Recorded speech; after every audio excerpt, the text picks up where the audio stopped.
Hello friends, आपका अपना ही channel railway digital study में बहुत बहुत स्वागत है। दोस्तों, इस चैनल पर रेलवे की सभी विभागीय परीक्षाओं की तैयारी कराई जाती है। आइए आज हम लोग प्रीवियस ईयर का जूनियर क्लर्क का क्वेश्चन पेपर पढ़ेंगे। दोस्तों, इसके एग्जामिनेशन 2 जून 2024 को ECR दानापुर डिवीज़न में हुआ था। दोस्तों, ये LDC 16.66% प्रमोशनल डिपार्टमेंटल कोटे का क्वेश्चन पेपर है। जो भी दोस्त लोग जूनियर क्लर्क की तैयारी कर रहे होंगे उन सब के लिए इम्पोर्टेंट वीडियो होने वाला है। शुरू से लास्ट तक वीडियो देखना नहीं भूलेंगे। यदि किसी फ्रेंड को कोई और डिपार्टमेंटल एग्जामिनेशन की तैयारी कर रहे होंगे, यानी किसी और डिपार्टमेंटल एग्जामिनेशन की प्रैक्टिस सेट का क्वेश्चन पेपर का वीडियो चाहिए, तो इस चैनल पे आपको सभी तरह के डिपार्टमेंटल एग्जामिनेशंस की वीडियो मिल जाएंगे। चैनल को लाइक एंड सब्सक्राइब करके प्ले लिस्ट में सभी तरह की तैयारियों के लिए वीडियो देख सकते हैं वहाँ से।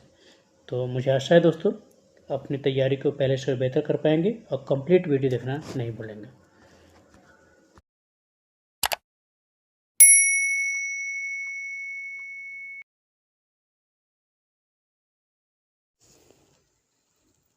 यदि आपको PDF चाहिए तो डिस्क्रिप्शन बॉक्स में टेलीग्राम का लिंक दिया हुआ है, उस पर ज्वाइन करके PDF प्राप्त कर सकते हैं। आइए देखते हैं क्वेश्चन नंबर फर्स्ट।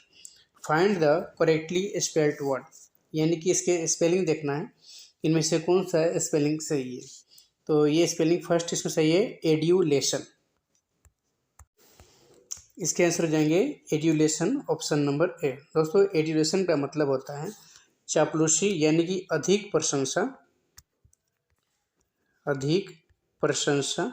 या फिर चापलूसी या फिर प्रशस्ति। तो फर्स्ट नंबर क्वेश्चन के आंसर हो जाएंगे option number A. Question number second, find the correctly spelled word. ये भी करेक्टली स्पेल्ड देखना है। तो इसमें करेक्टली स्पेल्ड ये रखा है AFFIDAVIT। एफिडेविट मतलब होता है शपथ पत्र।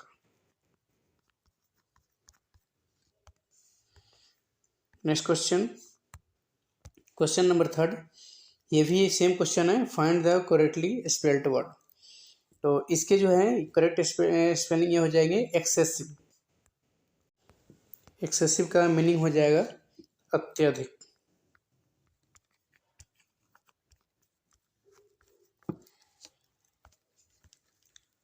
नेक्स्ट क्वेश्चन है, there are dash views on the issues of giving bonus to the employees. इसमें फिलअप्स करने हैं, तो इसके आंसर जाएंगे divergent, option number B. Divergent का मतलब होता है अपसारी या भिन्न होता है या विचलनशील होता है या शील होता है। Next question, he has dash people visiting him at his house because he fears it will cause discomfort to neighbors।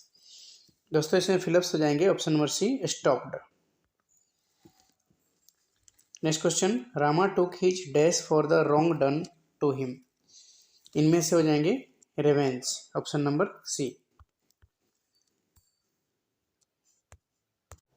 Next question, correct the underlined part of the following sentence. Question number 7 to 9, यानी कि underline part इसमें जो दे रखा है उसको correct करना है 7 से 9 तक। दे रखा है the small child does watt ever his father was done.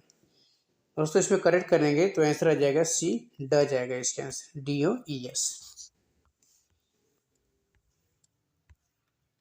Next question, the man to who I sold my house was a cheat.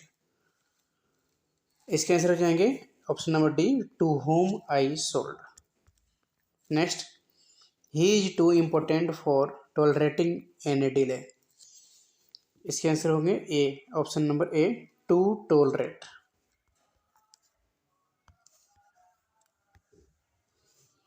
Next है fill ups, he gave a talk dash the cause of dengue fever.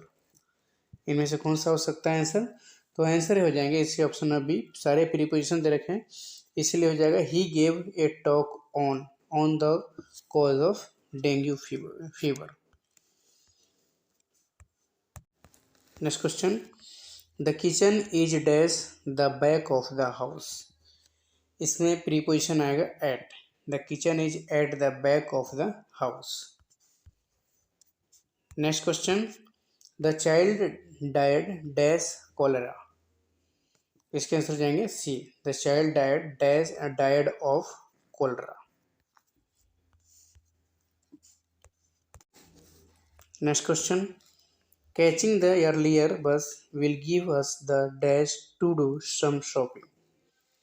इसके answer हो जाएंगे option number A, chance. Catching the earlier bus will give us the chance to do some shopping. Option number A इसके answer जाएंगे। Next question, I saw a dash of cows in the field.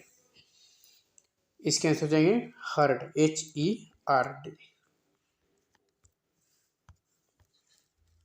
Next question, the grapes are now dash enough to picked. Answer इसके हो जाएंगे ripe. Option number C. Next, choose the synonym of word massive. Massive का synonyms क्या होगा? दोस्तों इसमें massive दे रखा है, choose the synonyms of the word massive. Massive का मतलब होता है, हिंदी में कहें तो विशाल होता है या भारी होता है। तो उसी तरह यानी सिनोनिम्स चाहिए, इनमें से किसका मीनिंग विशाल होता है? तो ऑप्शन नंबर डी हो जाएगा ह्यूज, HUGE। तो इसीलिए आंसर हो जाएगा option number D. Next question, choose the synonym of the word differ. यानी कि इसमें डिफर का सिनोनिम्स बताना है। डिफर का मतलब होता है स्थगित करना, स्थगित करना। तो सिनोनिम्स सेम टू सेम चाहिए। डिफर सिनोनिम्स मतलब सेम टू सेम होता है, तो डिफर का ये हो जाएगा synonyms postponed. Option number A. Next question, choose the synonym of the word cancel. Cancel मतलब होता है रद्द करना, तो सिनोनिम्स इसका हो जाएगा abolish. Option number A. Next question, select the pair from the options which has the same relationship. Pain और सेडेटिव। दोस्तों पेन का मतलब जानते हैं दर्द होता है, और सेडेटिव का मतलब होता है प्रशामक या निद्राकारी। इसी में से सेम पेयर सेलेक्ट करना है, तो सेम पेयर इसका आ जाएगा ऑप्शन नंबर ए, कंफर्ट और स्टिमुलेंट। कंफर्ट का मतलब होता है आराम, और स्टिमुलेंट का अर्थ होता है उत्तेजक। तो ऑप्शन नंबर ए इसके आंसर हो जाएंगे। नेक्स्ट क्वेश्चन देखते हैं, select the pair which has same relationship light blind. तो इसके रिलेशन सही बैठ रहा है speech and dumb. Option number A. Next question, अब है part B, arithmetic and GK pertaining to railways. The average of first 5 multiple of 9 is. यानी संख्या 9 के प्रथम 5 गुणकों का औसत क्या होगा?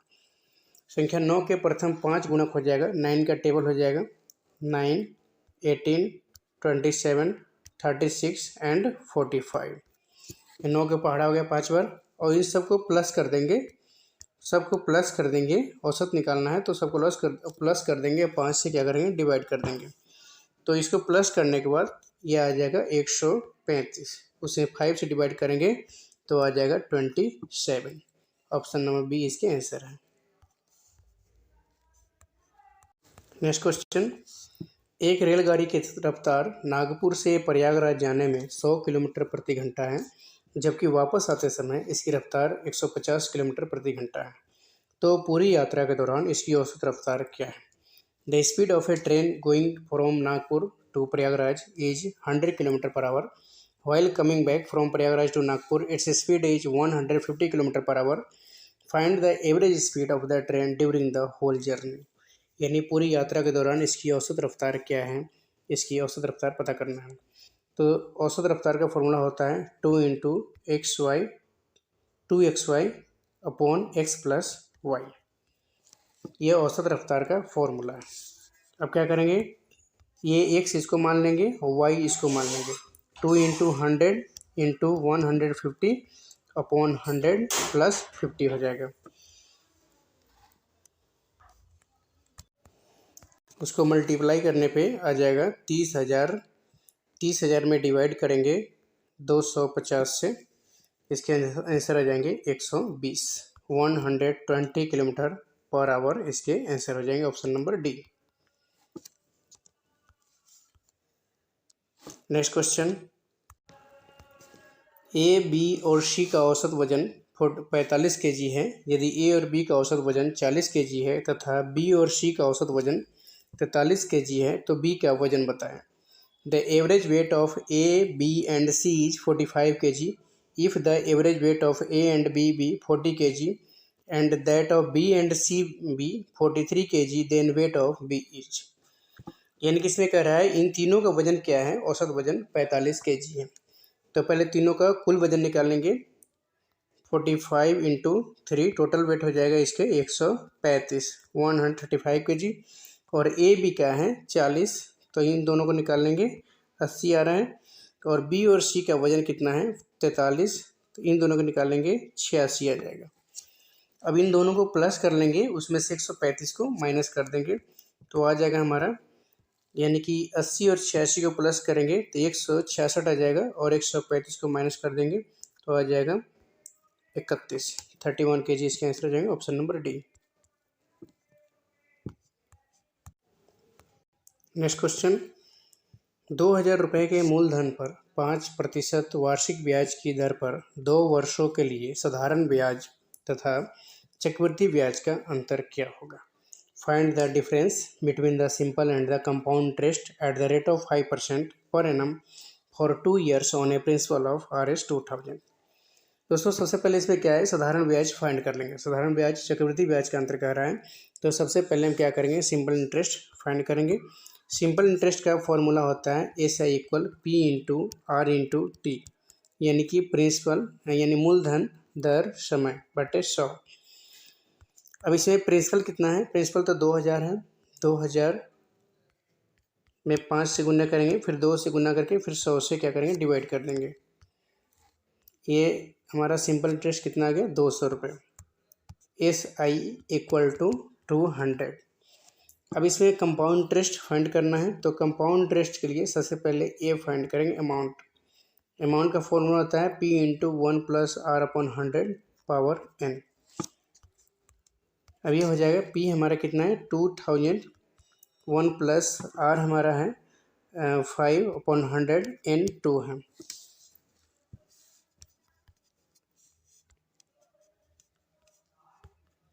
ट्वेंटी वन अपॉन 20 2 टाइम्स करेंगे, 2 जीरो से 2 जीरो कैंसिल हो जाएगा और 2 से कट जाएगा तो 5 आ जाएगा यहाँ पे। पूरी कैलकुलेशन करने के बाद इसके आंसर आ जाएंगे 2205, 2205। अब इसमें हमें CI फाइंड करना है, तो CI इक्वल होता है A माइनस P। तो A हमारा आ गया 2205 रुपये। 2205 में से 2200 रुपये माइनस करेंगे, सॉरी 2000 माइनस करेंगे तो आ गया हमारा 205 रुपये। अब इसमें क्या कह रहा है कि difference between CI and SI, SI and CI दोनों का डिफरेंस फाइंड करना है। तो डिफरेंस हमारा आया था, SI आया था 200 यानी 200 आया था सिंपल इंटरेस्ट, और कंपाउंड इंटरेस्ट आया था 205 रुपये। दोनों को डिफरेंस करेंगे तो आ जाएगा 5 रुपये। तो इसके आंसर हो जाएंगे ऑप्शन नंबर ए 5 रुपीज़। नेक्स्ट क्वेश्चन, साधारण ब्याज की दर ज्ञात करें यदि 2 वर्षों में 1200 रुपये की राशि बढ़कर 1440 रुपये हो जाती है। Find the rate of interest if the amount after 2 years of simple interest on A capital of Rs 1200 becomes Rs 1440। यानी कि 1200 रुपये 1440 रुपये हो जाती है, तो ये वृद्धि कितना हुआ, 240 रुपये। 240 रुपये इसका मतलब क्या है, इंटरेस्ट है।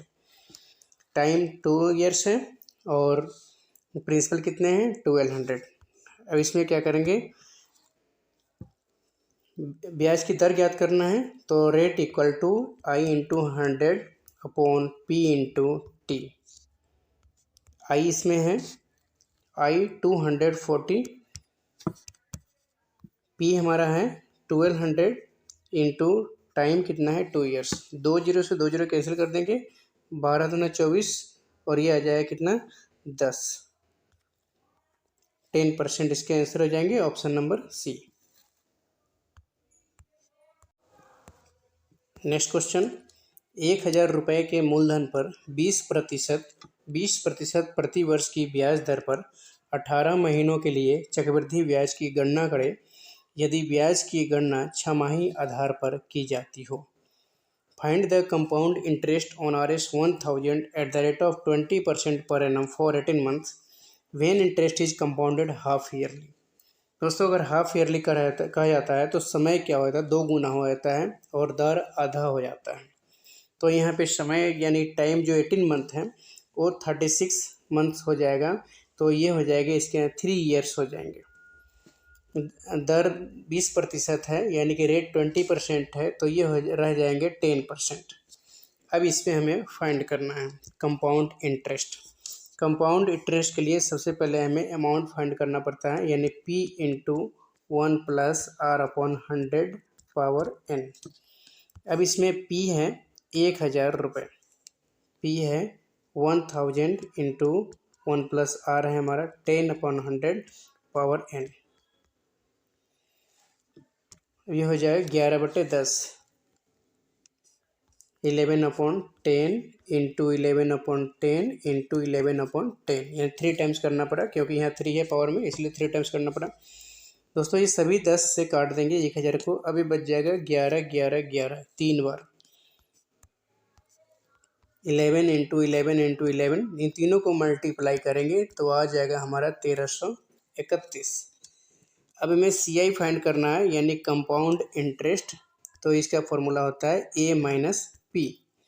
ए हमारा इसमें कितना है, A आया है 1331, P हमारा है पहले से 1,000 दिया हुआ है, ये दोनों को डिफरेंस करेंगे तो आ जाएगा 331 रुपये। इसमें ऑप्शन नंबर B है, इसीलिए B नंबर आंसर हो जाएंगे इसके।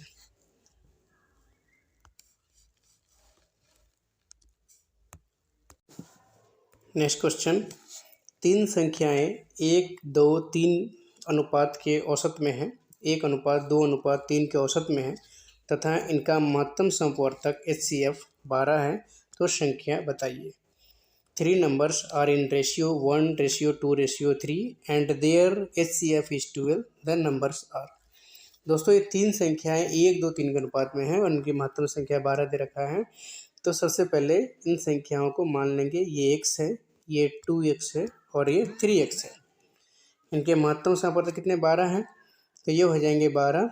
इसमें 12 में 2 से मल्टीप्लाई करेंगे, x की वैल्यू 12 मान लेंगे, तो यहाँ पे 24 हो जाएगा और ये 12 में 3 से मल्टीप्लाई, यानी कि 12, 24 और 36 हो जाएंगे।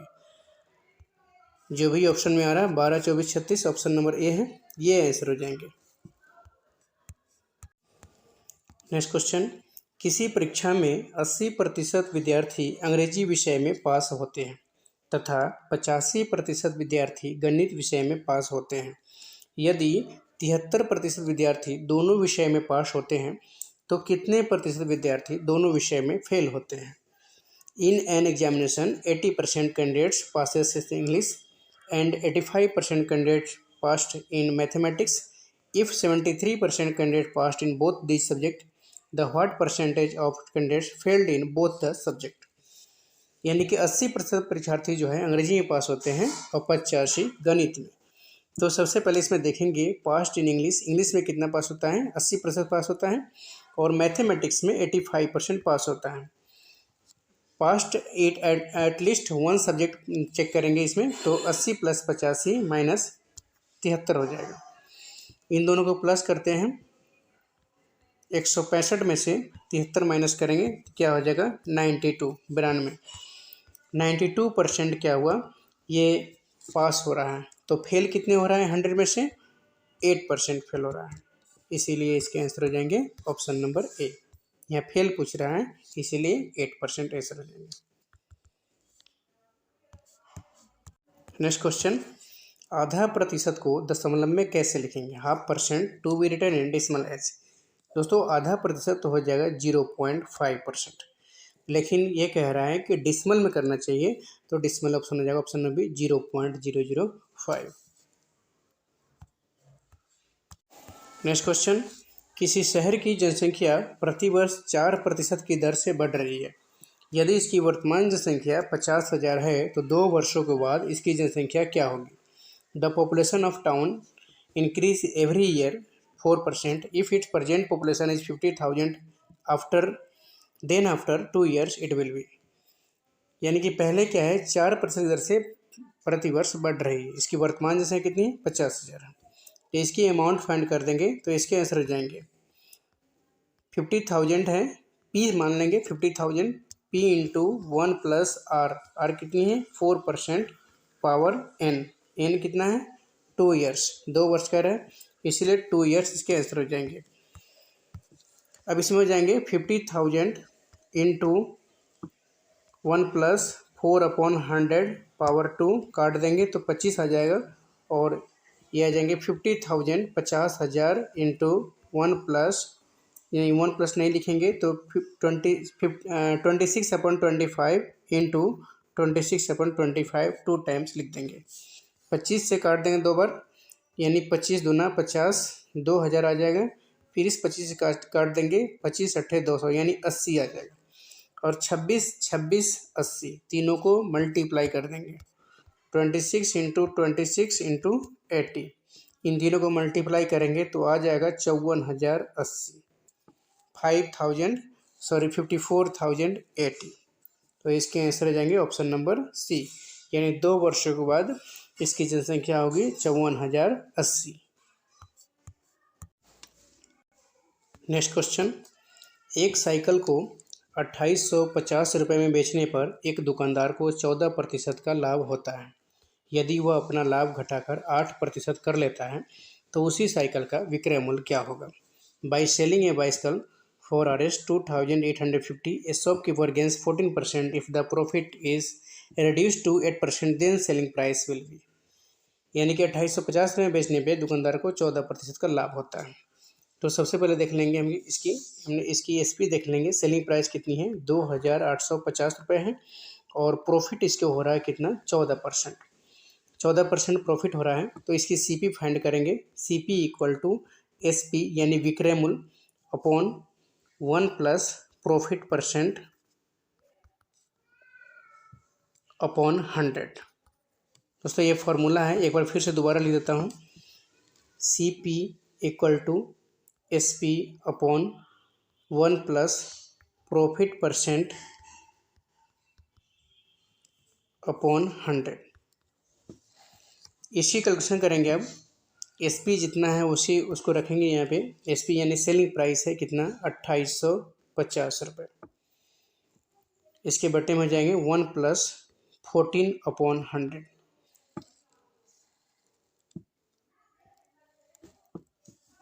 तो ये आ जाएगा 14/100, इसको कर देंगे, ये 14/100 था, यानी कि ये था प्रॉफिट परसेंट अपॉन 100 था, हमने फार्मूला गलत लिख रखा था। ये फार्मूला था SP upon 1 plus profit percent upon 100, ये फार्मूला होगा सही तरीके से। तो यहाँ पे हो जाएंगे 2850 रुपये अपॉन 1 प्लस 14/100। अब हो जाएंगे 2850 रुपये अपॉन 1 प्लस 0.14। अब हो जाएगा 2850 अपॉन 1.14, इसको डिवाइड कर देंगे 2850 को 1.14 से, तो आ जाएगा 2500 रुपये। अब देख लेंगे न्यू सेलिंग प्राइस विथ 8%, यानी कि 8% कह रहा है नया सेलिंग प्राइस, 8% को घटाए करते हैं तो नया सेलिंग प्राइस का क्या हो जाएगा। तो इसके तो 2500 निकाल दिया हमने, इसकी हमने सीपी निकाल दिया क्रय मूल्य, और न्यू सेलिंग प्राइस यानी कि न्यू एसपी कर देंगे विक्रय मूल्य equal to CP into 1 plus 8/100, यानी कि ये हो जाएगा नया विक्रय मूल्य निकालेंगे इसको। तो अब करेंगे 2500 अपॉन 1 प्लस 8/100, 2500 अपॉन 1 प्लस 8 में डिवाइड करेंगे 100 से, तो आ जाएगा 0.08। 2500 अपॉन 1.08, इसको डिवाइड करेंगे तो आ जाएगा, अपॉन नहीं है दोस्तों, ये हमने गलती कर दिया, 2500 गुने 1.08 है, तो मल्टीप्लाई कर देंगे तो आ जाएगा 2700 रुपये। ऑप्शन नंबर बी इसके आंसर हो जाएंगे। अगर नहीं समझ में आए दोबारा कमेंट में से कमेंट जरूर करें, मैं सोल्व करके फिर से दोबारा पेपर पे सोल्व करके फिर से दोबारा फोटो खींच के कमेंट कर दूंगा। Next question. एक आदमी 2 कुर्सी बेचता है, प्रत्येक को 1200 रुपये में। एक को बेचने पर उसे 20% का लाभ होता है तथा दूसरे को बेचने पर उसे 20% की हानि होती है। ऐसे पूरे खरीद या बिक्री में लाभ या हानि का प्रतिशत बताइए। A man sold 2 chairs at Rs 1200 each. On one he gained 20% and on other he loses 20%. In this transaction his total gain or loss is। Percentage में इसकी आंसर फाइंड करना है। तो दोस्तों सबसे पहले इसकी सीपी फाइंड कर लेंगे, यानी cost price of the chair sold at gain, यानी कि लाभ प्राप्त करने जो चेयर बेचा उसकी सबसे सीपी फाइंड कर लेंगे। तो इसमें दे रखा है एसपी यानी कि सेलिंग प्राइस कितने हैं 1200 रुपये, और गेन यानी बेनिफिट कितना, गेन परसेंट कितना हो जाएगा इसके 20%। तो सीपी इक्वल फॉर्मूला होता है SP upon 1 plus gain percent upon 100। इस फॉर्मूले पे सेट करेंगे तो आ जाएगा 1200 अपॉन 1 प्लस गेन कितना है 20% अपॉन 100। इसको सीधा कैलकुलेशन करेंगे, डिवाइड कर देंगे तो आ जाएगा 1200 अपॉन 1 प्लस 0.20 तो 1.20 आ जाएगा, यानी कि 1200 अपॉन 1.20 ये 1.2 करें 1.20, इसको काटेंगे 1.2 से तो आ जाएगा ये 1000। अब देख लेंगे cost price of chair sold at loss. अब लॉस पे सीपी फाइंड कर लेंगे। तो इसकी एसपी तो 1200 है ही, इसकी सीपी फाइंड कर लेंगे। CP equal SP upon 1 minus loss percent upon 100। Loss percent है अपॉन 100 हो जाएगा। एसपी 2500 है ही, अपॉन 1 माइनस 20 अपॉन 100। अब ये हो जाएगा, यानी टोटल हो जाएगा 1200, सॉरी 2500 नहीं था 1200 था ये, तो 1200 अपॉन 0.8 हो जाएगा। इसको डिवाइड करेंगे तो आ जाएगा 1500 रुपये। अब टोटल सीपी देख लेंगे, यानी कि टोटल क्रैमुल कितना हो गया। पहले तो 1000 आया था, फिर 1500 आया था, टोटल आ गया 2500 रुपये।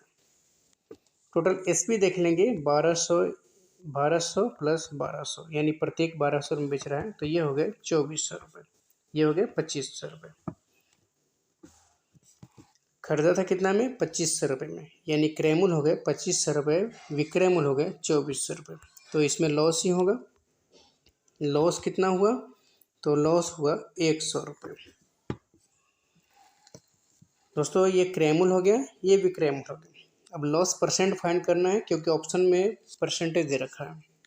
तो लॉस परसेंट का फॉर्मूला होता है लॉस इंटू 100, सीपी है 2500, loss into 100 upon CP, divide करेंगे तो 4 आ जाएगा। 4% लॉस इसके आंसर हो जाएंगे, option number C.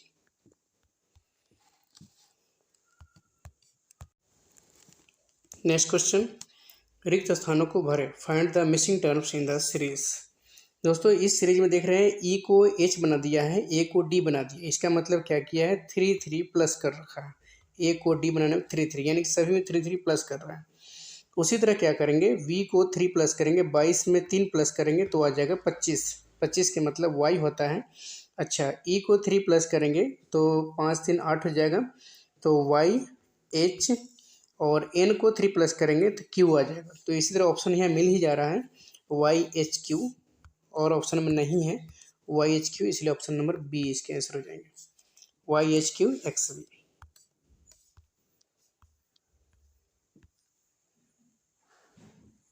Next question, रिक्त स्थानों को भरें, what is the term in the given series. 4a 4z 12b 12x। और 36C यानी 4 3 12 12 3 36, यहाँ पर भी यानी कि 36 से होना चाहिए। यहाँ पे दे रखा है ए के बाद बी, बी के बाद सी, तो यहाँ पे फिर जेड के बाद क्या दे रखा है, जेड के बाद एक्स, एक्स के बाद क्या होना चाहिए, यानी कि एक एक बीच में गैप दे रहा है, तो डब्लू नहीं करके वी हो जाएगा, 36V होना चाहिए इसमें। इसके आंसर ऑप्शन नंबर डी हो जाएगा, 36V। नेक्स्ट क्वेश्चन, रिक्त स्थानों को भरे, फाइंड द मिसिंग टर्म। 17 2 जा 34 और 34 3 जा 102 आ रहा है, 102 4 जा 408 होना चाहिए, option number B. Option number B इसके आंसर हो जाएंगे। नेक्स्ट क्वेश्चन, अगर किसी ग्रोसरी का मूल्य 20% बढ़ता है तो उसकी बिक्री 10% घट जाती है, तो कुल टर्नओवर में इसका क्या फर्क पड़ेगा, बढ़ेगा घटेगा। If the price of groceries increase 20%, increase by 20%, its sales decrease by 10%, what will be the effect on turnover increases decreases. यानी कि बोल रहा है 20% बढ़ता है तो बिक्री 10% घट जाती है। माना कि 100 रुपये है, 20% बढ़ा दिया और क्या किया, 10% घट गया, 10% घटने के बाद क्या बच जाएगा, 90%। कैलकुलेशन से कर देंगे तो बच जाएगा कितनी, 12 9 जा 108, यानी कि 108 हुआ। वृद्धि कितना हुआ, 8%। ऑप्शन नंबर बी इसके आंसर हो जाएंगे।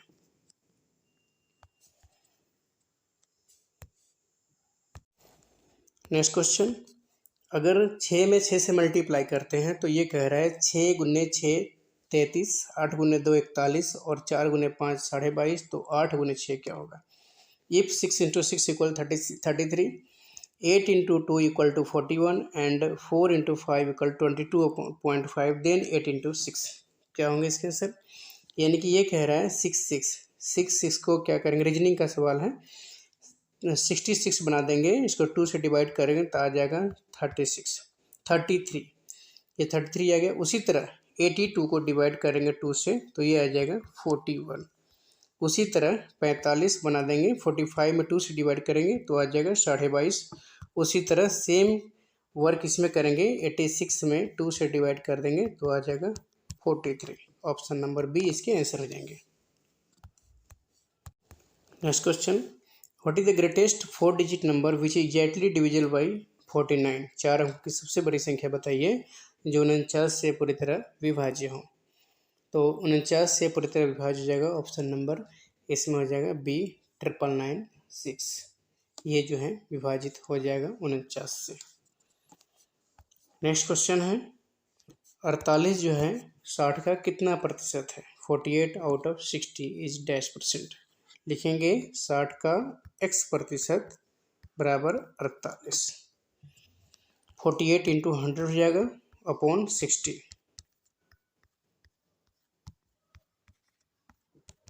80% आ जाएगा, ऑप्शन नंबर सी।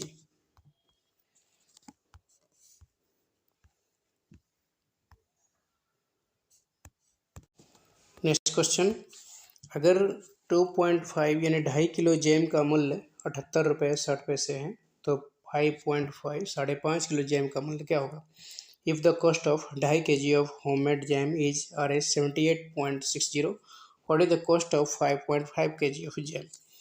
दोस्तों सबसे पहले 1 kg का फाइंड कर लेंगे, ये तो आप जानते होंगे, 78.60 में डिवाइड करेंगे 2.5 से तो ये आ जाएगा 31.44। अब ये आ गया 1 kg का मूल्य।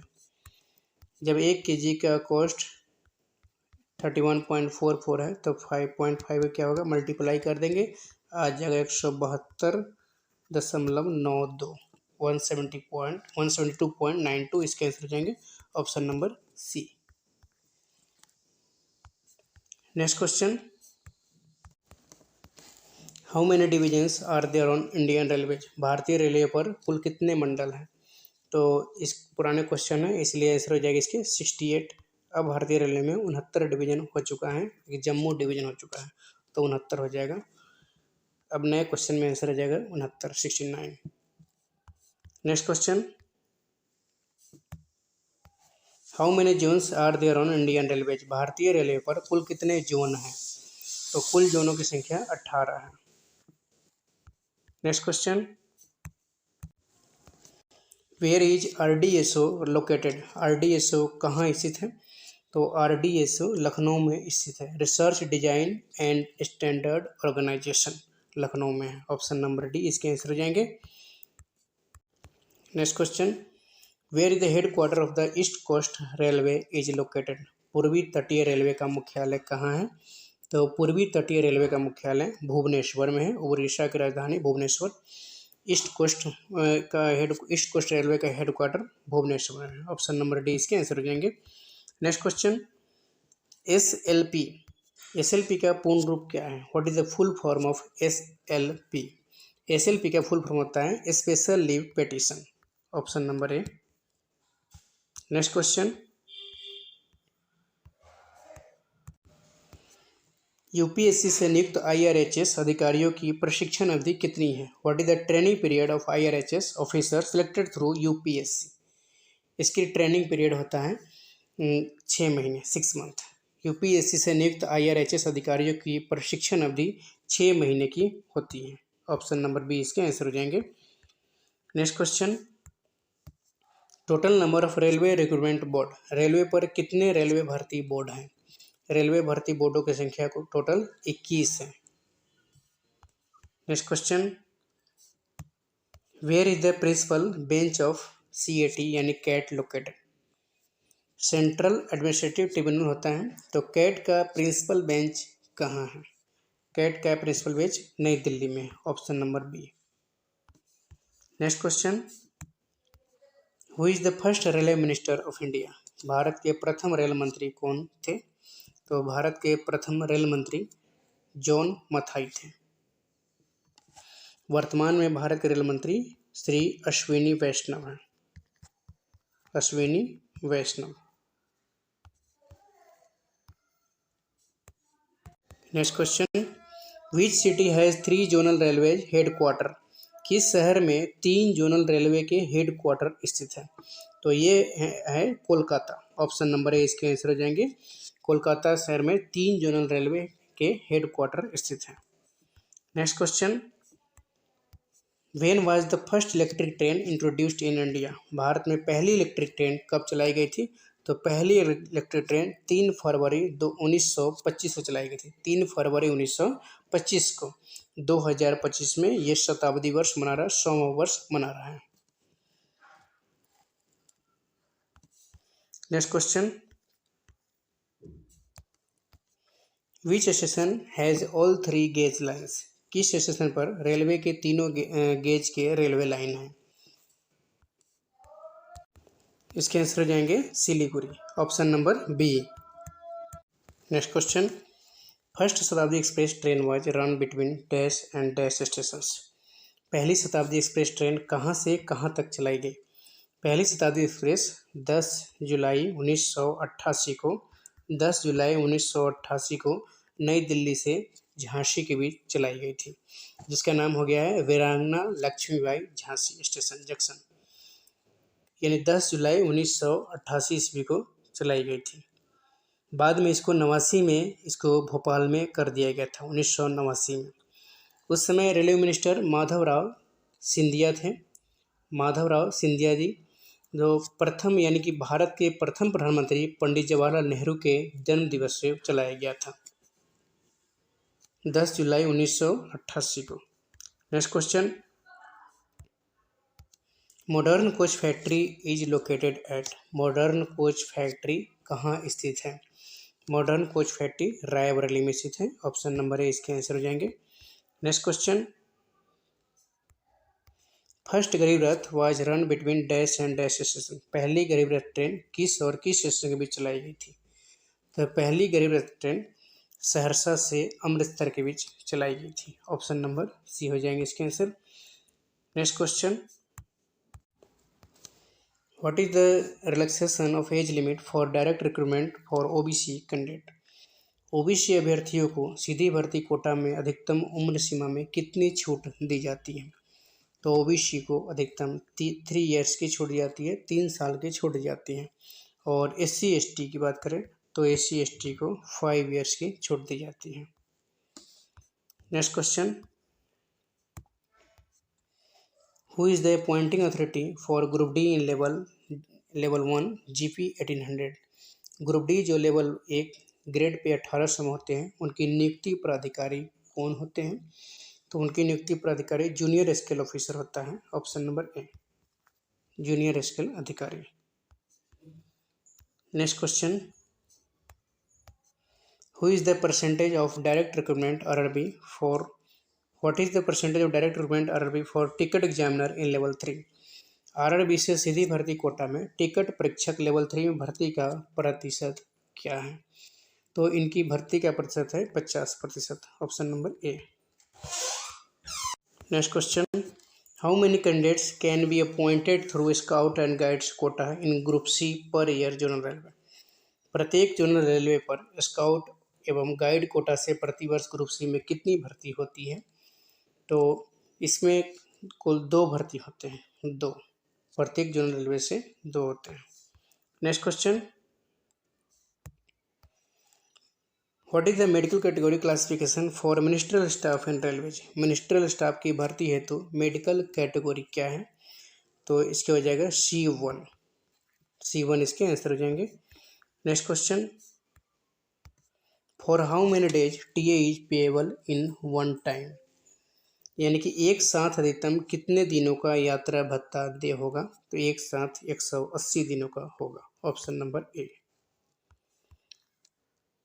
Next question, under which rule fixation on initial substantive पे इज अलाउड? किस नियम के आधार पर मूल वेतन का निर्धारण किया जाता है?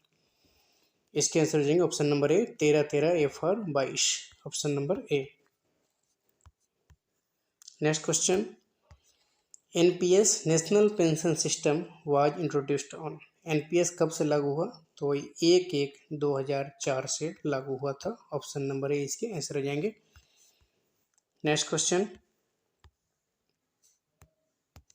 Minimum pension payable under 7th CPC, 7वें वेतन आयोग के अनुसार न्यूनतम पेंशन कितना दे होता है? तो न्यूनतम पेंशन जो है 9,000 है, 9,000। Next question, including dependents how many numbers to be included in privilege pass? आश्रितों को मिलाकर सुविधा पास पर कितने लोग शामिल किए जा सकते हैं? तो आश्रितों को मिलाकर 5 सदस्य को शामिल किया जा सकता है, 5 मेंबर्स को। Next question, in case of son till what age can be parent be included in school pass? पुत्र के स्कूल पास के मामले में माता पिता को कितने उम्र तक शामिल किया जा सकता है? इसके आंसर जाएंगे option number A, up to 18 years, 18 वर्ष तक। Next question, what is the minimum qualifying service is required for eligibility for complimentary pass? सेवोत्तर मनार्थ पास के लिए कितने वर्षों की हर सेवा की आवश्यकता होती है? तो इसके आंसर जाएंगे 20 वर्ष, 20 वर्ष हर सेवा मानी जाती है। Next question, what percentage of running allowance is calculated for running staff for first class pass eligibility? प्रथम श्रेणी पास के लिए रनिंग स्टाफ को रनिंग अलाउंस का कितना प्रतिशत जोड़ा जाता है? कुल 30% जोड़ा जाता है, 30%। Next question,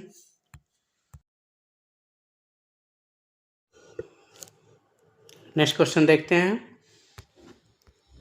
divisional railway manager is eligible for which metal pass? Mandal rail प्रबंधक कौन से मेटल पास के लिए पात्र होता है? तो मंडल रेल प्रबंधक जो है सिल्वर पास के लिए पात्र होता है, यानी कि सिल्वर के लिए, ऑप्शन नंबर ए इसके आंसर हो जाएंगे। Next question,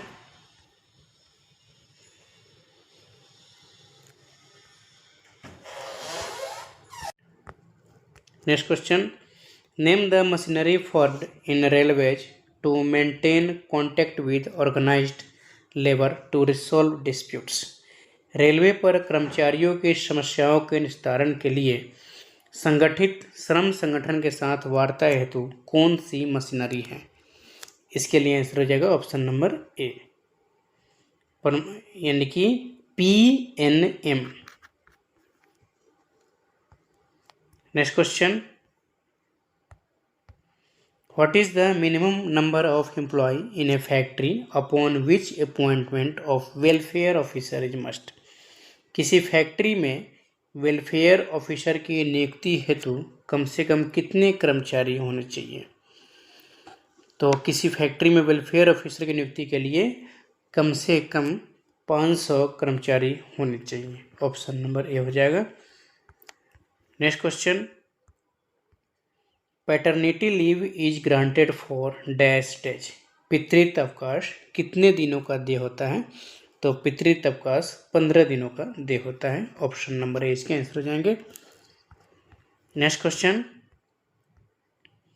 half leave on average pay HLAP can be granted for dash months at a time.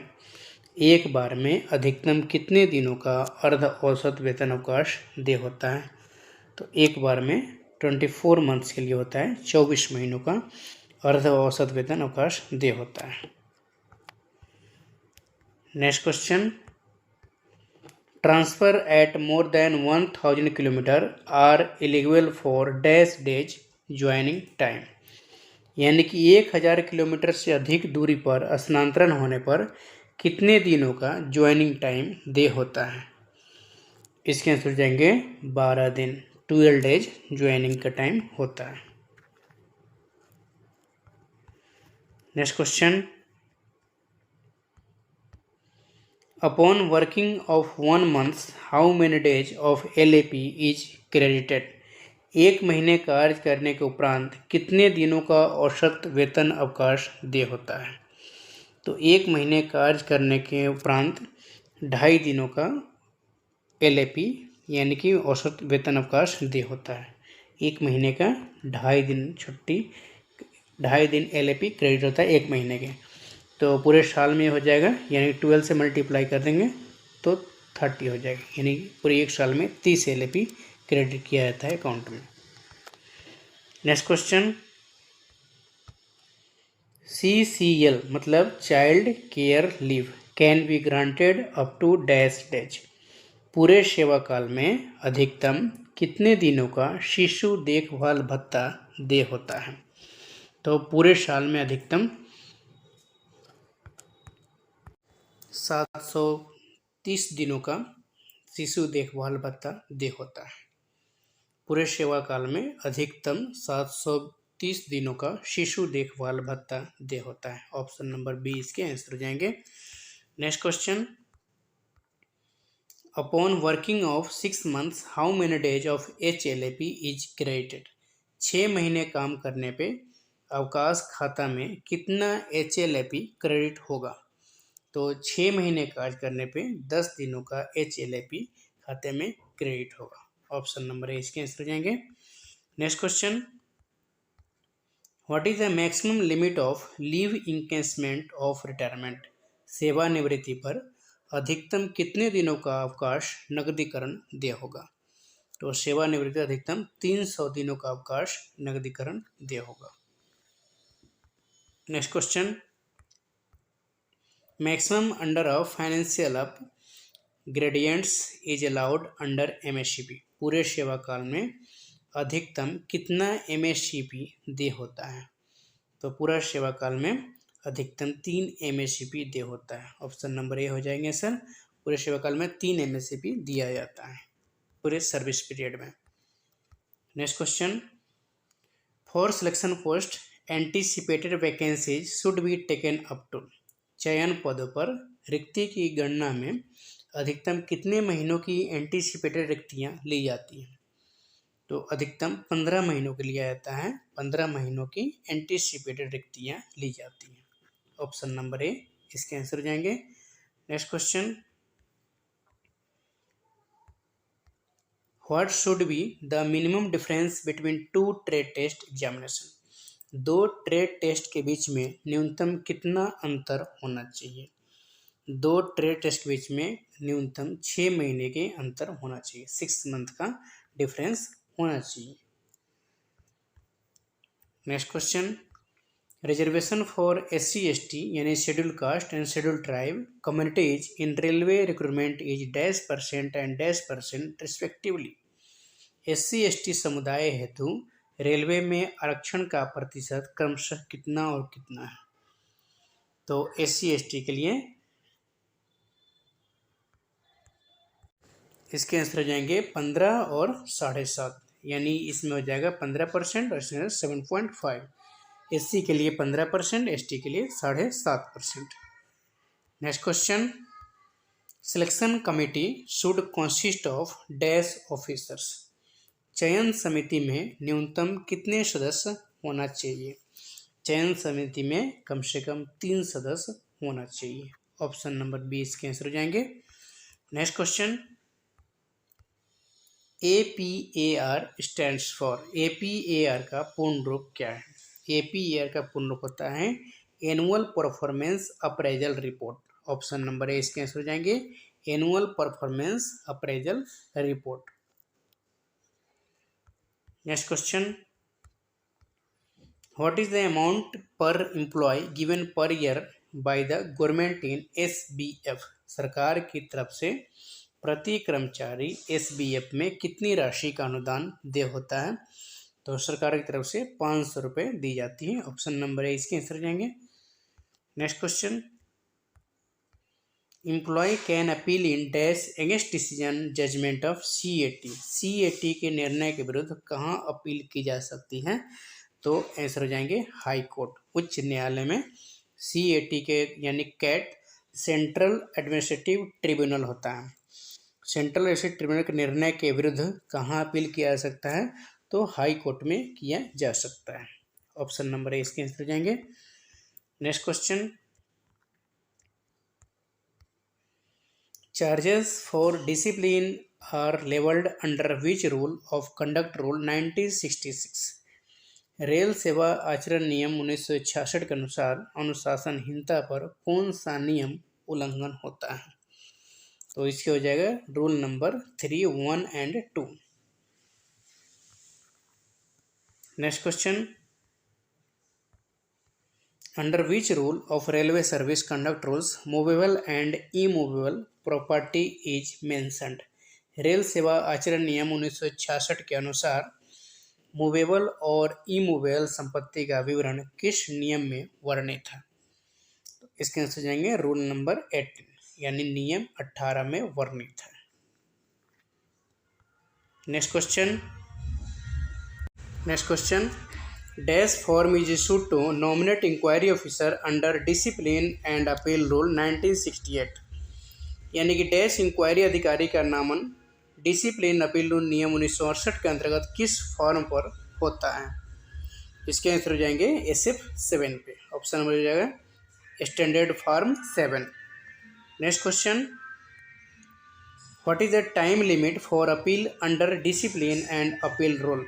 Discipline and appeal rule 1968 के तहत अपील की अधिकतम सीमा क्या है? अधिकतम समय सीमा क्या है? तो इसकी अधिकतम समय सीमा जो है ना 45 डेज है, 45 दिनों का अधिकतम समय सीमा है। Next question, what is the maximum percentage for commutation of pension. Pension संरक्षीकरण की अधिकतम सीमा क्या है? तो पेंशन संरक्षीकरण की अधिकतम सीमा जो है वो है 40% और पेंशन का 40%। Option number A. Next question, what is the qualifying service for retiring pension. सेवानिवृत्ति पेंशन हेतु कितनी हर्क सेवा की आवश्यकता होती है? इसके आंसर जाएंगे 20 ईयर्स, 20 वर्ष। Next question, what is the lower age limit for compassionate ground appointment normally. अनुकंपा नियुक्ति हेतु न्यूनतम उम्र सीमा क्या है? अनुकंपा नियुक्ति के लिए न्यूनतम उम्र सीमा जो है वो 18 वर्ष है, 18 years. Next question, who is the president of PNM meeting at the zonal level. Zonal railway पर PNM के अध्यक्ष कौन होते हैं? तो जोनल रेलवे पर एएनएम का अध्यक्ष जो होता है जीएम होता है, जनरल मैनेजर। नेक्स्ट क्वेश्चन,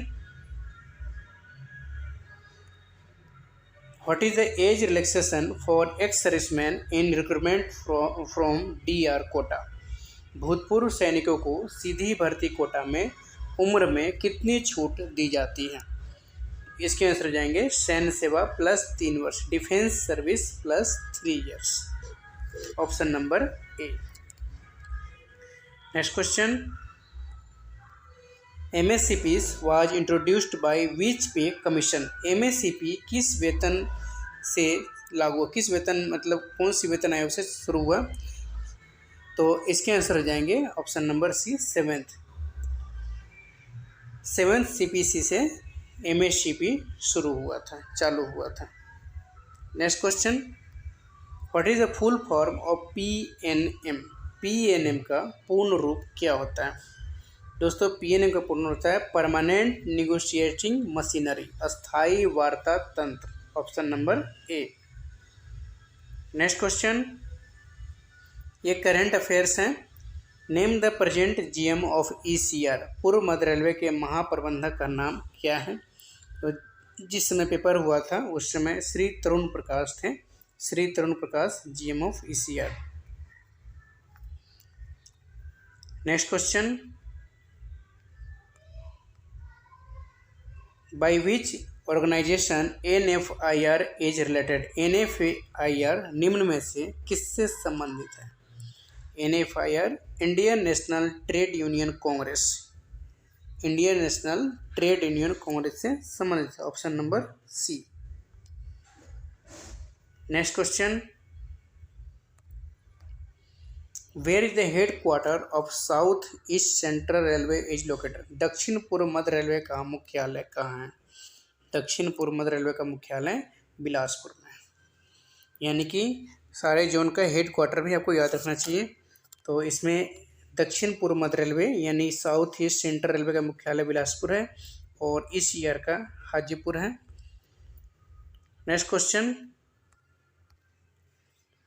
वर्ष 1976 में गठित संसदीय राजभाषा समिति के अध्यक्ष कौन थे?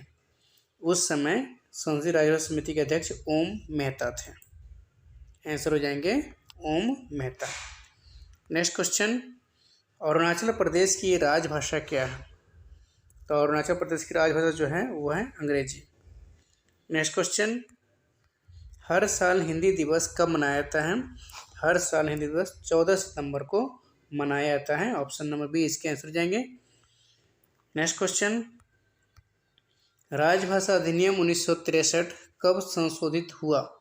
तो राजभाषा अधिनियम 1963 जो है 1967 ईस्वी में संशोधित हुआ था। नेक्स्ट क्वेश्चन, भारत संघ की राजभाषा क्या है? तो संघ की राजभाषा हिंदी और लिपि देवनागरी है। आंसर हो जाएंगे ए। संघ की राजभाषा कह रहा है इसीलिए हिंदी हो जाएगा और लिपि कहता है तो लिपि हो जाएगा देवनागरी। नेक्स्ट क्वेश्चन, राजभाषा आयोग के प्रथम अध्यक्ष कौन थे? तो राजभाषा आयोग के प्रथम अध्यक्ष BG खेर थे। ऑप्शन नंबर ए इसके आंसर हो जाएंगे। नेक्स्ट क्वेश्चन, केंद्र सरकार के कर्मचारियों के राजभाषा ज्ञान में वृद्धि हेतु कितने पाठ्यक्रम निर्धारित हैं? तो इसके हो जाएंगे 4। सॉरी फ्रेंड्स, इसके आंसर हो जाएंगे 3। Option number C. केंद्र सरकार के कर्मचारियों के राजभाषा ज्ञान में वृद्धि हेतु कितने पाठ्यक्रम हैं? तो 3 हैं। नेक्स्ट क्वेश्चन, केंद्रीय हिंदी समिति के अध्यक्ष कौन होते हैं? तो केंद्रीय हिंदी समिति के अध्यक्ष प्रधानमंत्री होते हैं। ऑप्शन नंबर ए इसके आंसर हो जाएंगे। नेक्स्ट क्वेश्चन, राजभाषा की संसदीय समिति के कितने सदस्य होते हैं? संसदीय समिति में कुल 30 सदस्य होते हैं, 20 लोकसभा से और 10 राज्यसभा से। नेक्स्ट क्वेश्चन एंड लास्ट, राजभाषा पर वार्षिक कार्यक्रम कौन सा मंत्रालय तैयार करता है? तो वार्षिक कार्यक्रम जो है गृह मंत्रालय के द्वारा तैयार किया जाता है, होम मिनिस्टर के द्वारा तैयार किया जाता है। थैंक यू फ्रेंड्स, आशा करते समझ में आया होगा। लाइक एंड सब्सक्राइब जरूर कर लीजिएगा। जिससे आपको आने वाले जो भी वीडियो होंगे आपको नोटिफिकेशन मिलता रहे।